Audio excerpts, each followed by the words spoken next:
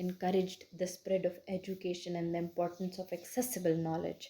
ظاہر ہے ایجوکیشن تو اس کا مین مقصد تھا، کیونکہ جب سائنس کی بات کرے، سوچنے سمجھنے کی اور لاجک کی بات کرے، ایکسپیریمنٹیشن کی بات کرے، تو ایجوکیشن کیسے رہ سکتی ہے؟ تو وہ تو مقصد ہی تھا اس ایج کا، ٹھیک ہے. اور یہ ہے کہ نالج کو ایکسیسیبل بنائیں، ہر کسی کے ہاتھ میں آ جیسے ہی ہے. ڈفرینٹ انسٹیٹیوشنس ہیں جیسے کہ سیلونس، اکیڈمیز، انسائکلوپیڈیا کی اگر ہم بات کریں تو they aimed to disseminate knowledge and foster intellectual exchange, making learning available to a broader public.